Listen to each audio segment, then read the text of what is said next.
One of my favorite parts of our panel is we've got a president, we've got a nonprofit leader, and we've got a tech executive, right? And so we've got the kind of gambit of stakeholders covered. And so that's where I want to start, the power and role of the ecosystem. And so, Raj, maybe starting with you, I'd love to hear you comment as we think about scaling kind of alternative career pathways. What's the role of the ecosystem, and how are you as an institution thinking about working with both public and private stakeholders? Thank you, Saurabh. Good morning to all of you. So when you think about the future of work, you can think about it in 4 different dimensions, right? Who's the learner? What exactly are we going to educate them on? When are they going to do the work, and where? So leaving aside the where and the when, who's the learner? One of the fundamental orthodoxies in higher education has been we have played the zero-sum game for learners. We think of the 3.3 million high school students every year, and that number is declining. And we talk about a pipeline model. They come in with a one-size-fits-all with absolutely no connection to outcomes. There is no connection to value. There is no connection to outcomes. And I'm going to tell you a personal anecdote. I was in a president's conference. I run a technology institution, and I was talking about employment. And somebody came up to me afterwards, a fellow president, and excoriated me, saying that you realize education is for enlightenment, right? And I'm a genius the next morning. So the next morning I thought of a response. Unless otherwise you're Gautama Buddha, for a lot of us, enlightenment actually comes after employment. So the key to answer your question is diversity in pathways. We have 50 million people, almost 45 million people, some college, no degree. We have 75 million high school students. We have about 35 million community college students, 80% of whom will never go to college. So we have, in the words of the late, great Christensen, we have an opportunity to educate the non-consumers at this point in time. And the only way, might I add, we can do it as a higher education institution is to be an ecosystem player. I liken my role to be an orchestra conductor. That's who I am. I have multiple players who can play incredible music, but my job is to manage and harmonize to my mission. So very quickly, I think we need to change the other orthodoxy in higher education, which is controlling the end-to-end value chain.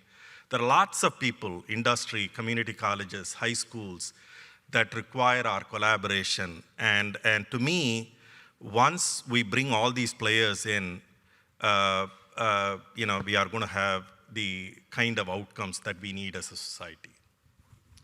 Raj, let me just stick with you for a second and ask a follow-up question.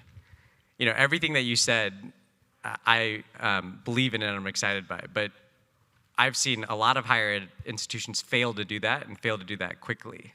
So how do you think about, at your institution specifically, getting past some of the bureaucracy, some of the slow movement, and what are some of the big ideas that you're trying to get around some of those things? Yeah, so to me, it's about 3 things, Saurabh. One is obviously the cultural aspect of it.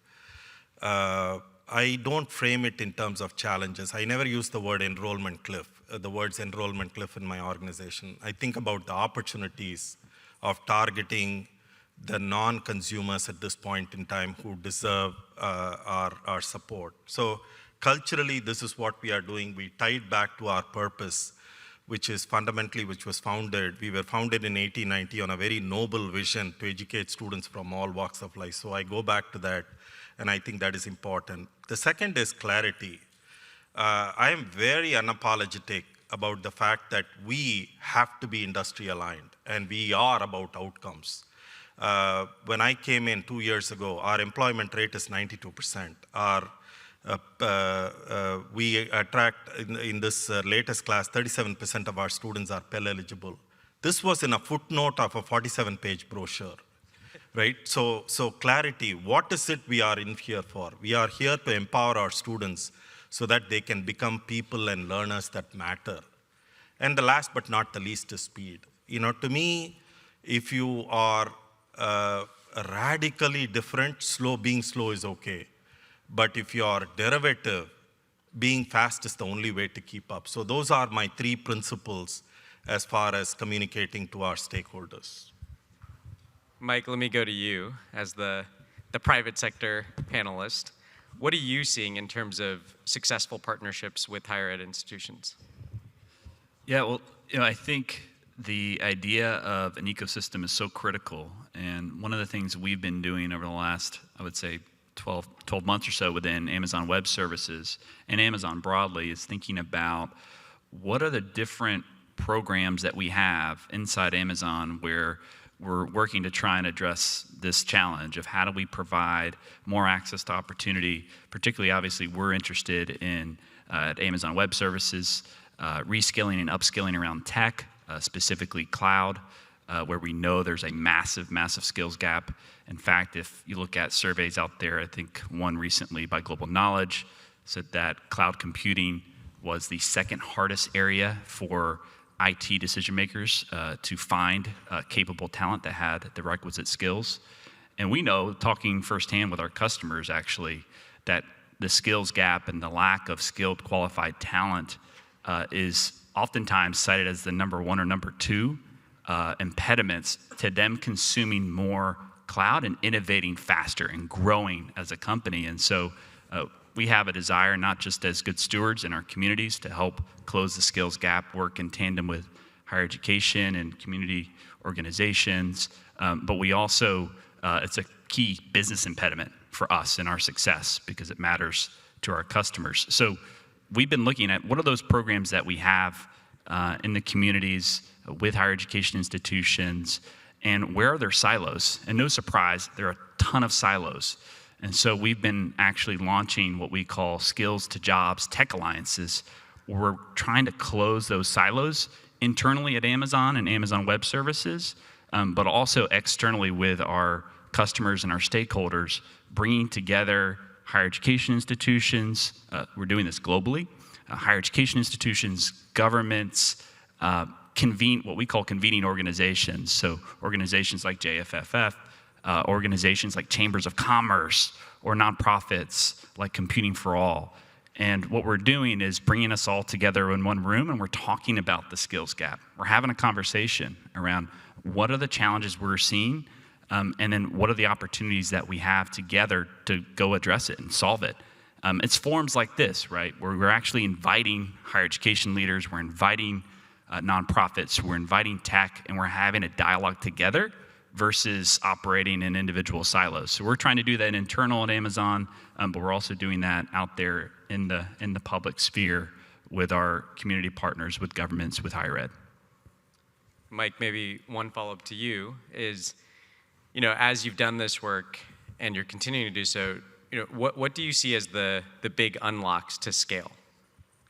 Yeah, scale's a huge question, right? I mean, I think we can only do so much as one institution or one entity at Amazon Web Services. I mean, we are a massive organization, but we recognize that we can only go so fast. So we've had for a long time a program called AWS Academy. We're very proud of it, where we work with higher education institutions. I think right now we work closely with over 5,000, including ITT, globally. And we provide curriculum free of cost that's been developed by AWS and can be embedded into faculty members' classroom to help train their students on cloud computing. Well, we've seen that program grow. There's increased demand, but we also recognize that's not enough. So we actually have been working with our ed tech customers. We have a number of ed techs in this room who we partner with that build on AWS and that have access to markets, have access to learners today that they're already serving, that need reskilling, that need upskilling. And so we've been thinking creatively, how do we partner with these ed techs? How do we work with them to together reach an audience that we otherwise would not reach, right? Specifically those learners who fall outside of traditional higher education, but that have that desire to go and get skilled and are part of that. What the World Economic Forum says is 1 billion people we expect will need reskilling or upskilling by 2030, and there's just no way we can solve that at Amazon Web Services alone, and that's why we need the ecosystem. Well, it's the perfect segue to someone who can solve that challenge, right, Maria? So how is JFF, as someone who's great at convening and even thinking about new types of partnerships, including the new exciting thing that you're doing with Rework America Alliance, how are you thinking about the role of the ecosystem, and what are some of the lessons that you'd want to share with this group? Yeah, absolutely. It's great to be here.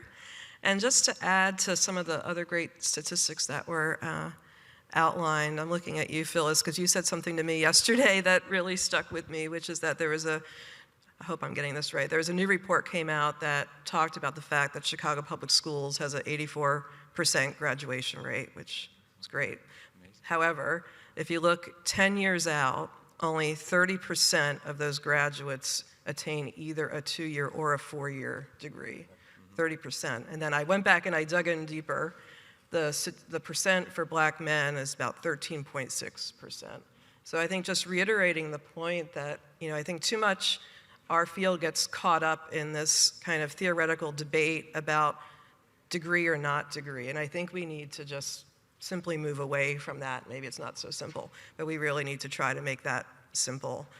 Because I truly believe that the answer to this question on the panel is yes. Like, we need more high quality, multiple options for young people and adults. And the two things I would touch on is 1, alignment, and 2, narrative.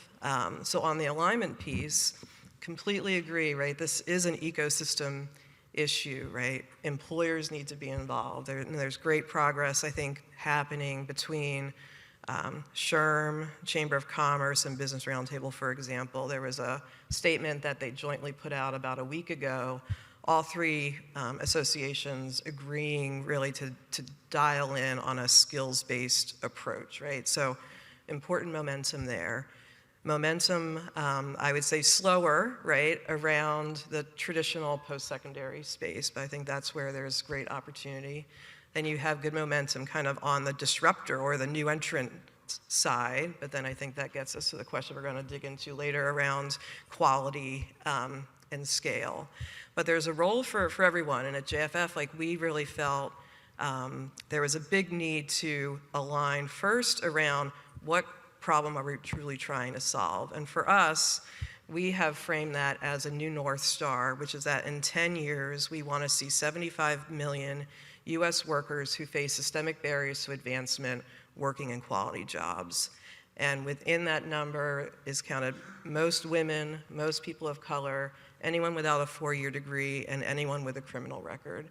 And so we really had to step back, our board, our executive team, and say, whether we're working on dual enrollment, whether we're working on community college reform, whether we're working on employer practice change, at the end of the day, we're about quality jobs. And I would love to see the ecosystem like embrace that or something similar to say, this is what we're aiming for, and to kind of raise the conversation up to something that's more unifying.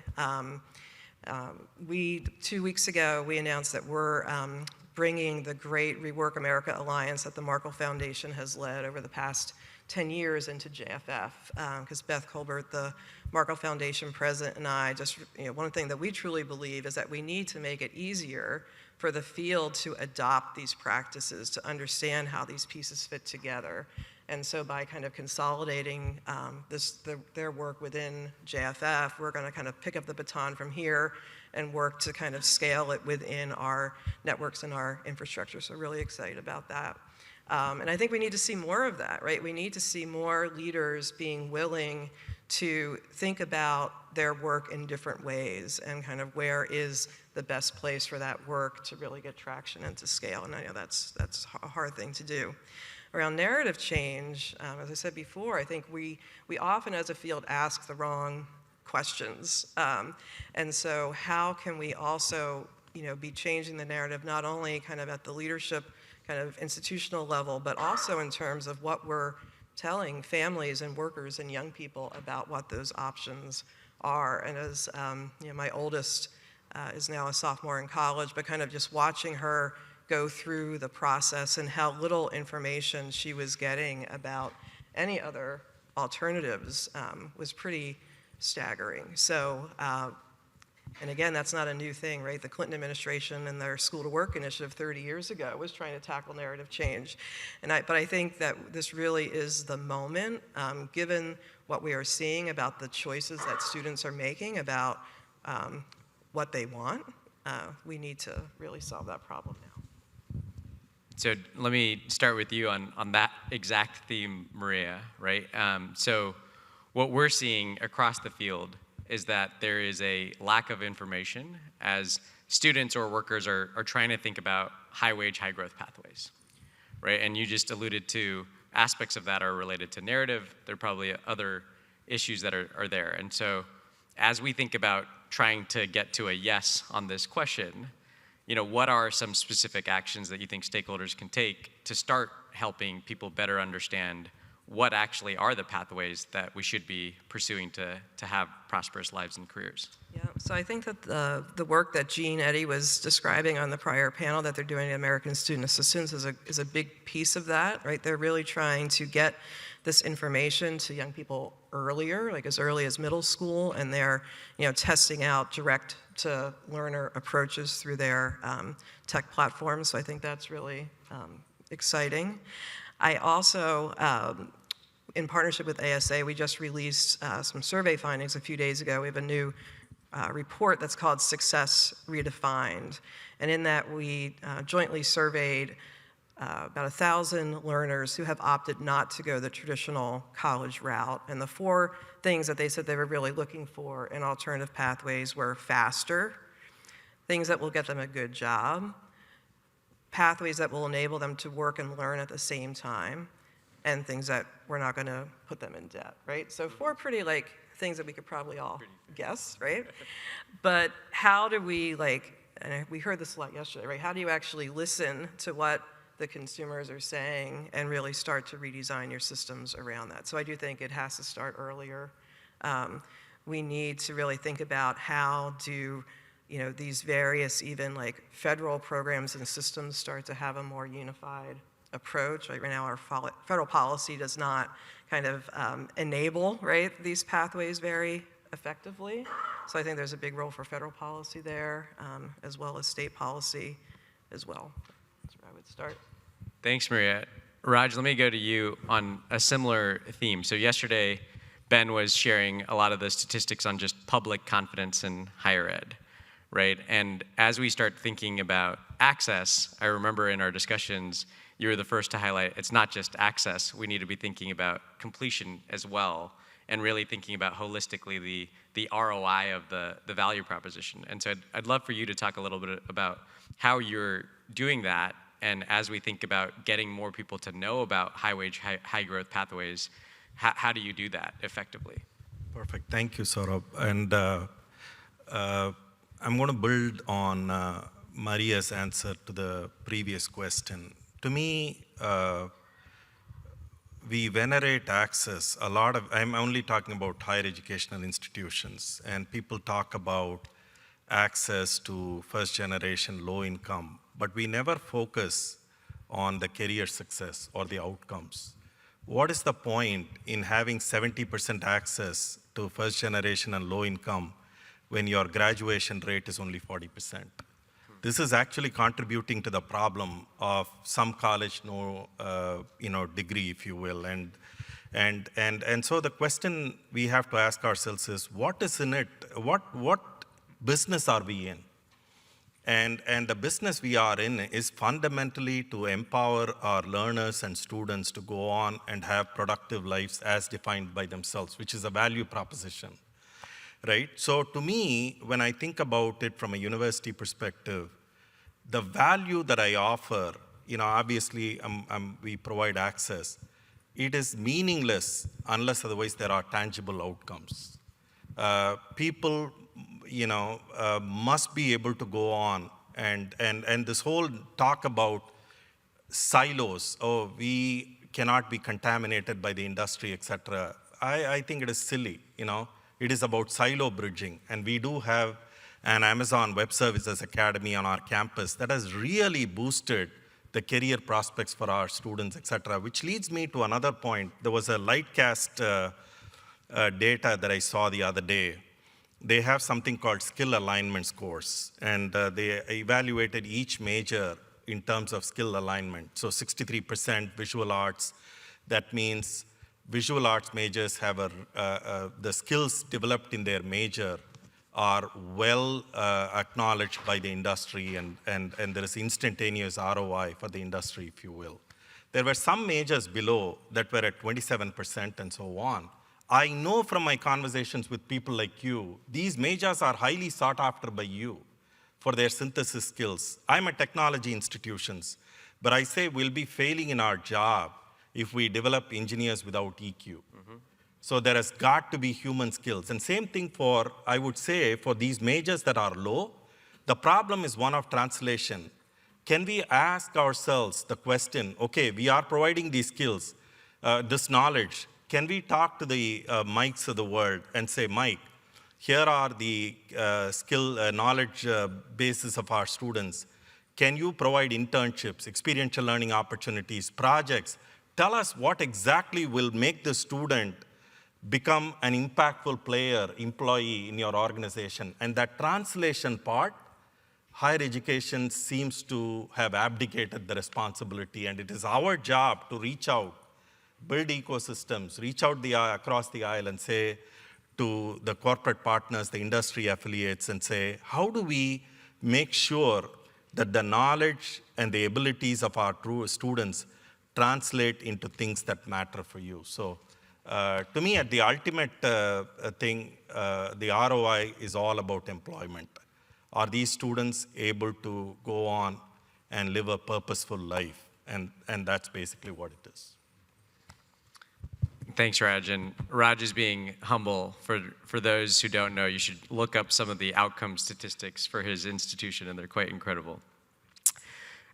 Mike, I want to go to you, right? So in this world of, there are now a lot of alternative credentials out there.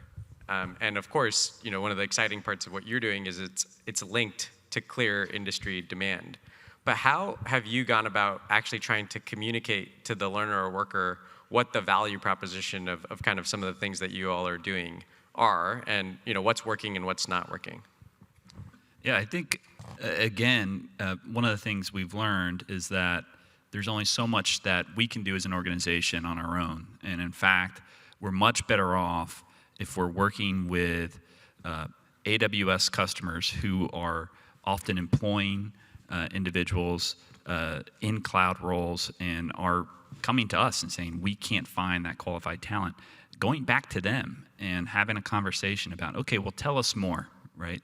Tell us exactly why you're struggling. What are the specific skills you're looking for? And so we actually did a survey of around 7,500 customers of ours and asked them those specific questions and combined that with some other research we had done on our own. And what we ended up producing was a set of top in-demand jobs in tech that our customers had identified and the requisite skills that they're looking for. And so through that partnership with our customers who are looking for this talent, we now have skills maps that we're bringing to higher education institutions. But again, we're not directly going one-to-one working with these higher education institutions. There's no way to scale that. What we're doing is working with convening organizations, again, that are already in these communities that we want to impact. Whether it's in the US, we're focused right now on some pilots in New York, where we're working very closely with the New York CEO Jobs Council. We're working in Seattle with Computing for All. We're working in Chicago with, in addition to ITT, we're working with the Chamber of Commerce, with Illinois' Department of Commerce. And we're going to those organizations and meeting with both the higher education institutions as well as the employers and walking through, these are the skills. These are the skills maps. How do curriculum that's offered in your communities by higher education institutions actually align to these maps? And again, Raj, building on what you're describing, if there's a mismatch, how can we work together to fill those gaps? So I think it's just, again, going back to not any one of us trying to do this on our own, recognizing that we need to work together, and that's the most efficient and scalable way to actually reach learners and provide them with the skills that they need. Thanks. And we'll go to some audience Q&A in about 5 minutes, so get your questions ready. And to both Raj and Mike, you both alluded to this, and it's 2023, so you have to have a question about generative AI, right? And so one of the things that we're seeing is that a lot of the alternative pathways that we've seen scale, have been disrupted by generative AI, where if we take, boot camps, for example, a lot of what actually is the technical skill from the boot camp can be done by even some of the earlier models of OpenAI and whatnot. And so as you think about that linkage of being able to help people with not only the technical skills, but the adaptability and the EQ, as you said, Raj, what do we need to be thinking about differently in this age of kind of disruption, where a lot of the sheer skills that we're thinking about are going to keep changing and changing quite dynamically? And so maybe, Raj, let me start with you on that one. Sure. To me, I'm extraordinarily excited about AI. Saurabh, your group presented to us 2 days ago about industries that will get disrupted by AI, industries that will be complemented by AI, right? So I'm going to address a slightly different issue from a higher education point of view. Obviously, we are in the education business, but AI, in my humble opinion, is going to fundamentally change universities as we know it in the future. So let me start off with one statistic. I grew up in India. The gross enrollment ratio of India is 27%. That means 1 in 4 go to college. For India to become a $25 trillion economy in the next 25 years, they need to go from at least 27% to about 35 to 40%. That will require 650 new physical universities to be built. It's impossible. And so, which effectively means for people of color, for the disadvantaged communities, you need to provide alternative career pathways. But the biggest impediment is scale. Actually, we are the only industry where if you scale high, the costs actually go up. And seriously. And so AI has the potential for us to help in credentialing. We can actually reach masses of people when you think about utilizing AI in the classrooms. And I know there is a company here, Chiron. I don't know if Rajan is here. Rajan is doing some wonderful work where the instructor can be supplemented by artificial intelligence and so on. So I'm extraordinarily optimistic. I personally think AI is going to be a game changer, because finally higher education will be able to live up to the promise of unleashing human potential. Mike, anything to add to that? Yeah, I would just add that the way in which one of the earlier panels described the importance of these creative thinking, critical thinking skills in the age of generative AI, I thought was spot on. I hadn't thought of a good analogy until it was raised this morning around we all now need to be architects, right? We need to know the what we want to build, not necessarily the details of how. And I think that's our obligation, our responsibility to learners, is to provide them with pathways that enable them to build those sorts of skills, to be architects, to learn how to learn. And so thinking creatively about what that looks like, one of the things we've changed is that we're not just in the business of providing tech skills, and we don't want to just provide curriculum that is only aligned to how to build a certain product or application, but we're now working creatively with higher education, with, again, ed techs, including some in this room, to think about how do we create experiential education that enables learners to know what it means to be in a team, to work across different cultures, to negotiate. All of these skills that will be critical in the age of generative AI, where everybody's job is going to be disrupted. Maria, anything to add from your new center that you all are building around AI? Yeah, I would just, I think, underscore the fact that I do think AI has the ability to help move along reskilling faster, right? To have more personalized approaches that accelerate learning.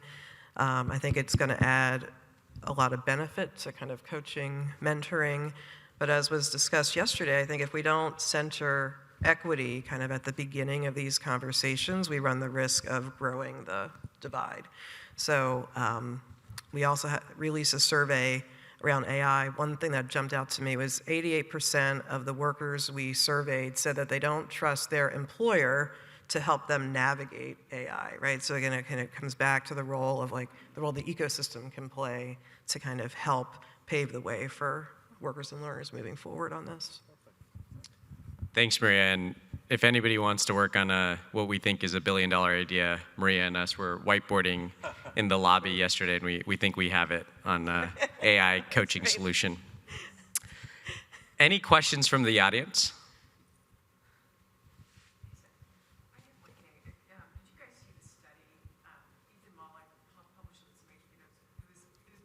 Yeah. Not McKinsey, but I thought it was fascinating because they ran that course through the whole BCG, some big swath of employees.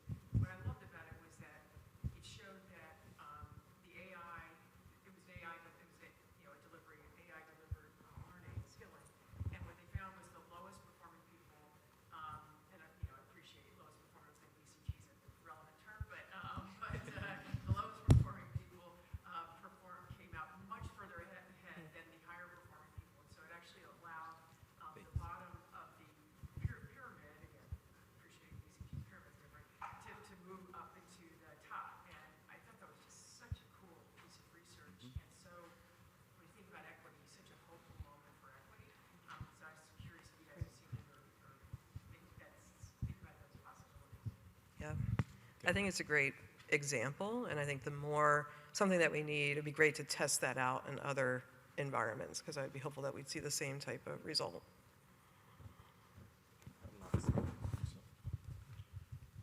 Any other questions? I think that this equity angle is quite interesting because we've seen several experiments do what Deborah has highlighted, but on the other hand, we're already seeing students and learners have disproportionate access to these tools when we think about the costs of them, and so definitely an angle for us to keep paying attention to.